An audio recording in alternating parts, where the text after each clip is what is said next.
Hello and welcome back to the third starter guide video for Feudums, Kalamona Studios' new 4X online strategy game set in medieval times. As you can see, we progressed our second Feudum. We've captured some forests to increase wood income. We've increased the level of the town, and we've also increased our hometown to palisade level. Now we're going to explain how to generate units and move them around the map so you can explore the terrain and see if you'd like to expand and how you interact with other units. So at the moment, Blue Harbour's got no garrison, so what we're going to do is we're going to click Blue Harbour, and on the bottom right is an icon for rally troops. Click that. So we're just going to get ourselves some urban militia, scroll down, archer militia.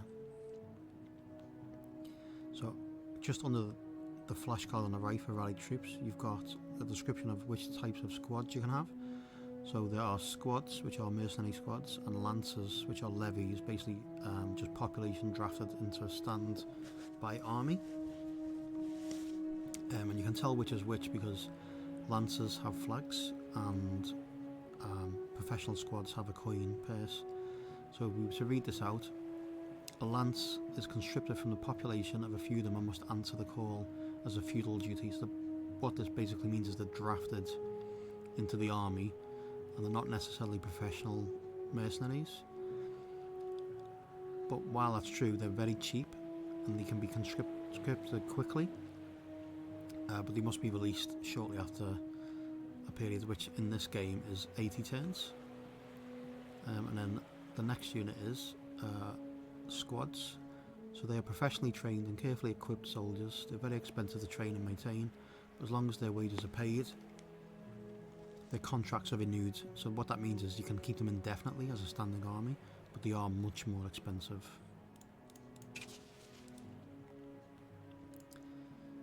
So it's going to take 4 turns to draft urban militia and archer militia, and then we can explore the map a bit more.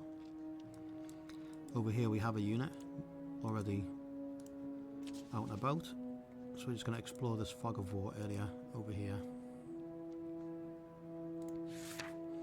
So click the unit, click move company, and then select an unexplored part of the map. Keep in mind that fog of war is active, so you may have scouted somewhere 100 turns ago, but then when you come back the situation may have changed, and unless you've got direct line of sight you won't ever be 100% sure what's going on in that region of the map.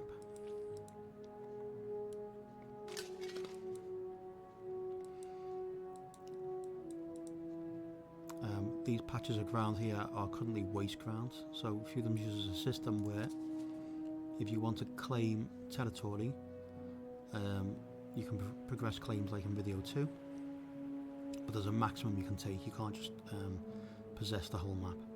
So at the minute we've got 3 spare hexes here because we're going to develop a few of them later, and we've expanded across the ocean, and we've released one because we've only allowed 10, so we want to make sure that we've got enough to develop a few of them. So we've developed this because we want the forests here, and what we're going to do is we're going to click here and explain how you set up a feudum again, just like in the second video.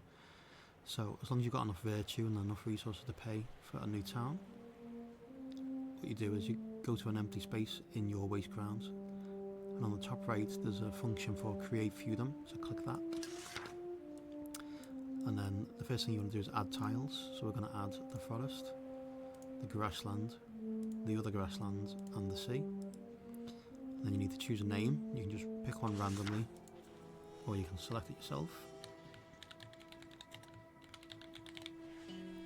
And the last thing you need to do is set the manor, which is basically the home town for this feudum. Ideally you would just pick that first, that's what I've done. So the first one is at the top, so we're going to click this button here to designate this tile as the manor, so click that. You can use castles and you can use ecclesiastical fiefs, but generally you'll want a town, a settlement, because this will generate enough population to work the ground. And you can build the other two as you need later on. As this is our third expansion, it's going to cost us 11,000 gold and 7,000 virtue. Now in this game we've got quite a big stockpile, but when you first start that'll be quite tricky to gain. Watch the previous video to see how you can do that. Click confirm and send it to the server. Okay, in the meantime our unit should have moved.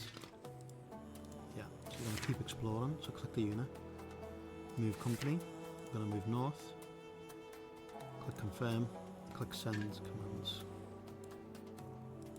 Our other units are ready, so what we're going to do is click Blue Harbour, the town, click manage units, shift click both units, click transfer and move them out of the town, confirm and send command.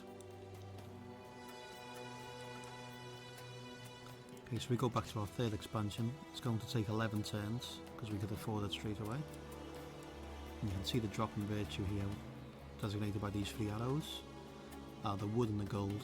So if you were to hover over them, it will tell you that you just spent 186.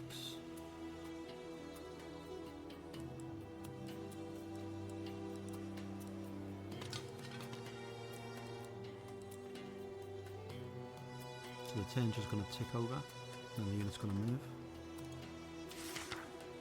Okay, so we've moved. Just going to keep doing this so we can find a good spot to expand to later on, and just to basically scout the map so we've got a better understanding of where we are. Like a Blue Harbour, these units are now out of the garrison, so we're going to select them. We're going to use a special stance called Recon Stance, which increases line of sight but it reduces the combat effectiveness and the movement. We're also going to avoid stronger armies, and you can do that on this encounter strategies menu. So the bottom one is when you are outnumbered, the middle one is when you're evenly matched, and the top one is when you outnumber the enemy. So at the top one we're going to do engage, and the bottom two we're going to do disengage to try and avoid that. We're also going to increase our withdrawal from units statistic to 60%. Okay,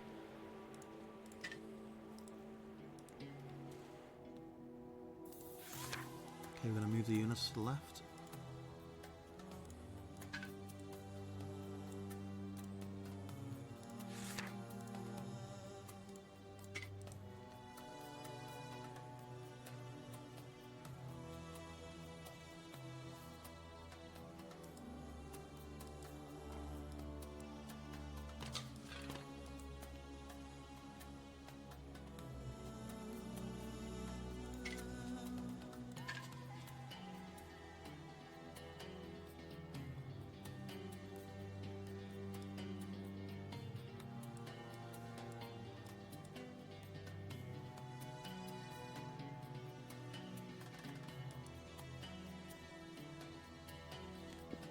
And you have to keep in mind that this game is currently online all the time,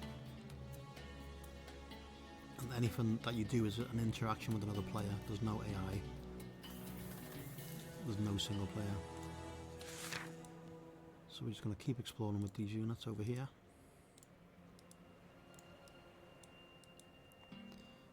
We've just hit winter, actually with the end of winter, but in winter movement and attrition both have a massive impact on units out in the field, especially the not in your territory. So we'll be able to see that on this unit over here.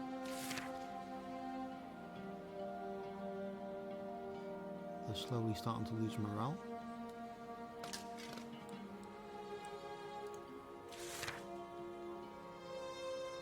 This unit not so much. Still near the home counties.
Okay, we're going to place a long-standing garrison into Blue Harbour, just that we've got a bit of protection from raiders. And we do that with the rally troops. We're going to scroll all the way down to our professional squads. You can see this with the coins rather than the flag. So we're going to put our spearmen in there to add a bit of defence, and the slinger to add a bit of range defence. As you can see, there's a massive cost difference compared to levies, but the contracts are longer, which means that you get better value for money over the turn time, and they also don't disappear at the end of the contract as long as you just pay the maintenance again. So this is going to be the cost for this army every 180 turns. 145 food, 100 timber, 75 iron, 340 gold, and 105 virtue. We're going to click confirm and send it. And then what we're going to do is we're going to click the town again until we go back to the unit card. And I'm going to set the tactics for the garrison. So in the top right, tactical settings, we don't want the normal stance. So what we're going to do is we are going to do reinforced patrols. We're going to set the garrison to aggressive, but with a high retreat so that they don't die in battle. Click confirm and click OK. Now when those units are generated, they will automatically join the garrison with those settings. Oh, hang on. We seem to have bumped into somebody. An aggressive somebody. So on the left is the unit cards for the battle. So we click this icon where the fire and flames are. We can see that the heraldry for the unit we bumped into and our own heraldry. So on the left is their company, on the right is ours, and on the bottom middle is the flashcards for the tactics. So we have combatants, ranged and skirmishers, and if we click this report we'll be able to see how the battle's going. Click play. So blue is skirmishing phase, green is ranged phase, and red is the combat phase. We're a little bit outmatched. So we can see there that we've run into a light infantry and a bowman, but they are using hired mercenaries and we only have levies, and typically levies are not as strong as hired mercenaries. Okay, so we need to deal with this because we want to expand into this region later on. So we've got some levies back at the base, but they're not going to be strong enough. So what we're going to do is we're going to hold here until we can bring our mercenaries from hometown. So you can see here we've got some tribesmen who are skirmishers who will be good against the archers, and we've also got spearmen who will be good against enemy combatants. So click the town, click manage units, select all of them with a shift click, click transfer, and because this army is in our territory you can select that and move straight into our army. Really good tip for later on. So now our army is all of a sudden 28. So we're going to move up to the north and deal with these guys. And these skirmishes are going to really help us with this. Okay, so if we're going into battle, we want to make sure that we're always offensive. And we're going to use the offensive stance because this will give us an advantage when we attack. We're also going to reduce our withdraw from battle threshold because we want to win even if it costs us our units, rather than disengaging. Click confirm, click OK.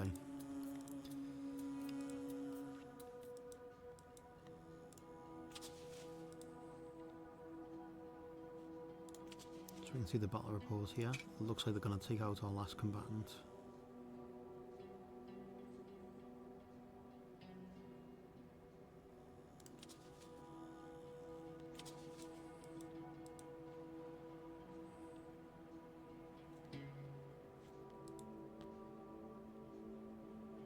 We can see our third feudum is about to go live.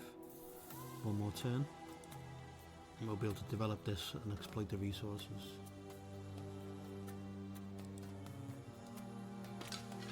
Hold left click to get rid of the flashcards so you can see the map better. You can also zoom out with the mouse wheel. You can see that we can't have line of sight on this section now.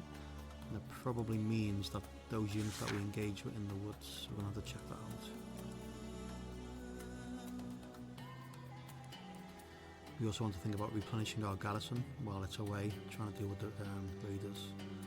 So click hometown, click rally troops, and we're just going to post 2 town guards.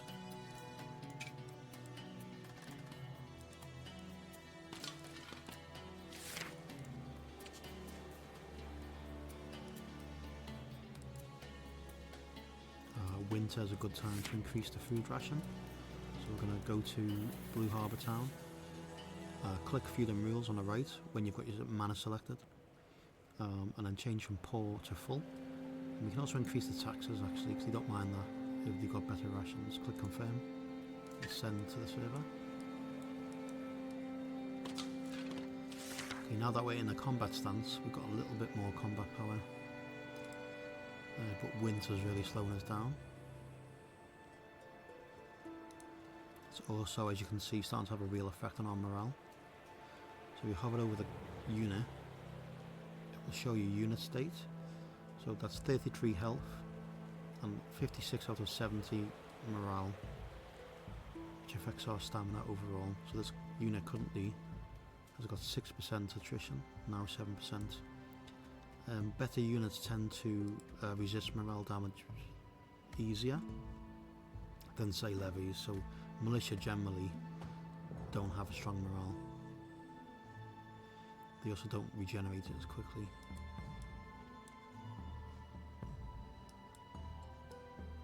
Okay, our third feudum is ready. A good tip when you're first taking over the feudum is to select an empty tile, go to construct improvements and build yourself a second hamlet. It's quite cheap, really quick, and what this effectively does is it increases your starting income for this feudum, and it also increases the max population, which is a really strong way to start a new expansion. Because we've got a forest, we've already got lumberjack placements, and if you click that again, you'll be able to see that we're currently using 6 out of 35. As the population grows, these slots will fill up naturally. You won't need to do anything to increase that, they'll just naturally go to work there. Which is a bit different from a farm or a mine, because you've actually got to build those. And that's what we're going to build next. So we're going to click this empty hex, go to the right, construct improvement, scroll down to farmland and click confirm. Both of these first 2 improvements are really cheap, and they're a good way to just generate resources to help you build out that feudum. The last thing we want to do is claim another forest next to our village. So click the forest, go to the right, click lay claim, and then just click back on to the feudum that you want that forest to join onto. It's going to cost us 100 food and 125 virtue. This is decreased from earlier because we no longer have so many waste grounds, so the cost has been reduced. It does go up depending on how big the feudum is, so because this is a 5 tile feudum, that's why the virtue is 125, not 50. Click claim, and then in 4 turns that forest will be added to this feudum. We still haven't found those raiders. Let's have a look in the woods.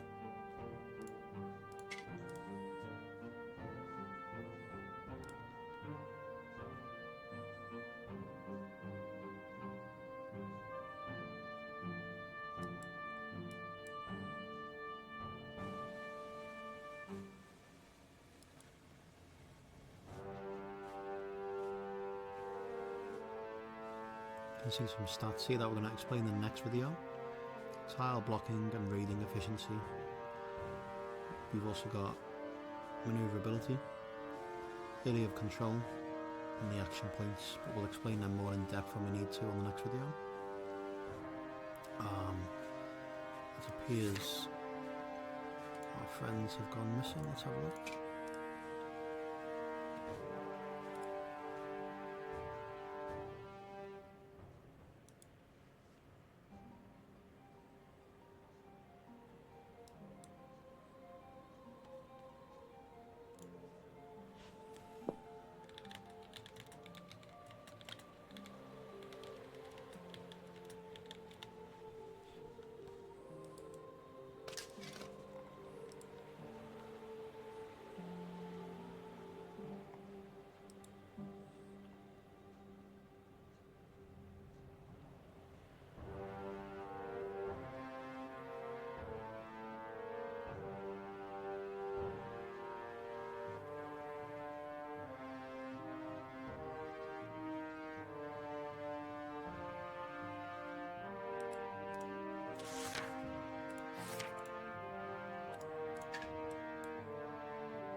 just going to take this Garrison out to put on patrol because I can't seem to find those units.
Ah, there they are. Okay, let's see if we can engage.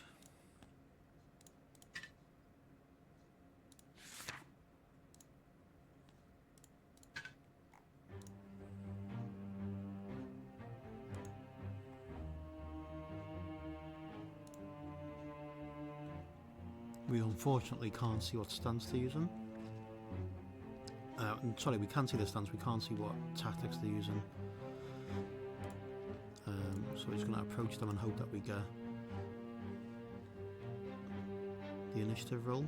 If not, we've got more units than them, so we'll see how that pans out.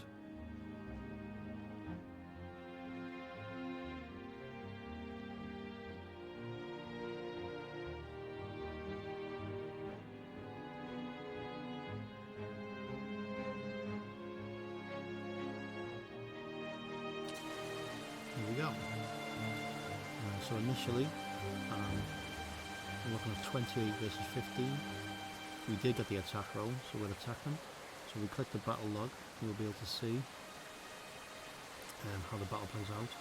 But it's careful to note that they got a 20% defender bonus because we were in a forest. Let's see how that helped them. So skirmisher phase. So we have 2 skirmishers and they don't have any. We've got 1 archer, but they've got a defensive archer. We've got 2 combatants and they've only got 1. So it's going to take another turn at least to resolve this combat.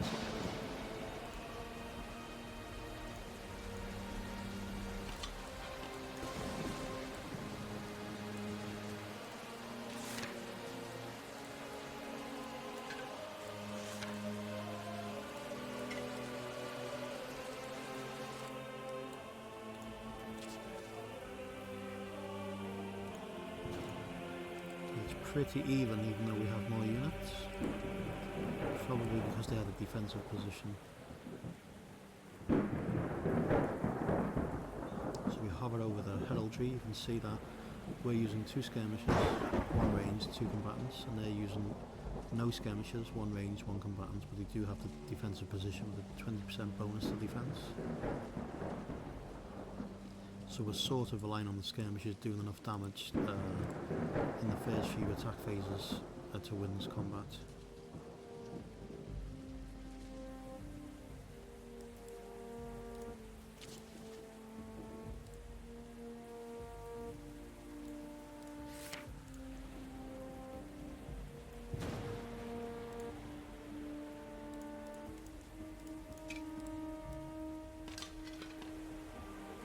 If this unit can reach the forest, they will assist. So what we're going to do is we're just going to click the forest, hopefully they'll engage and reinforce the army that's already in there.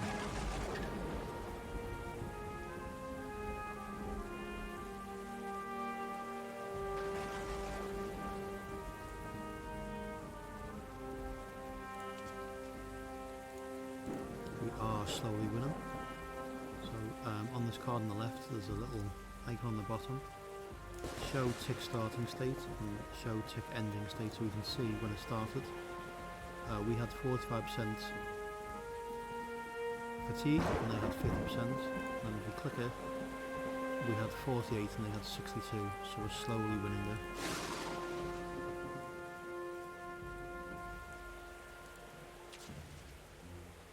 This new combatant will be a good addition.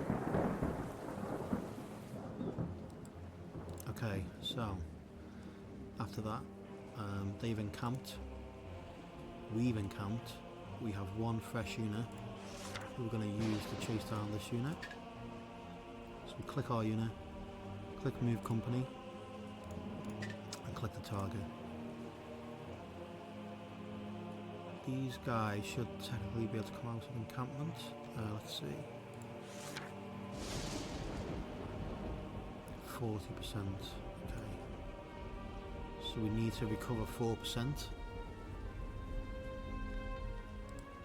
And then they'll become active again. Whereas these guys need to recover 32%. So more than likely we're going to be able to run these guys down.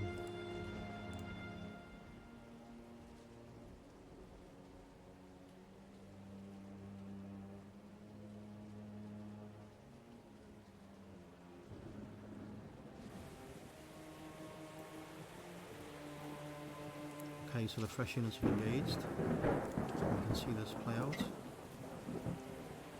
Spearmen have got good armour values and they have a defensive bonus against melee.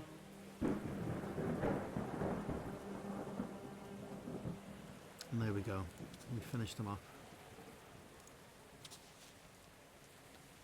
And that's the end of the basic combat guide. Hope you enjoyed, and we'll see you in the next video.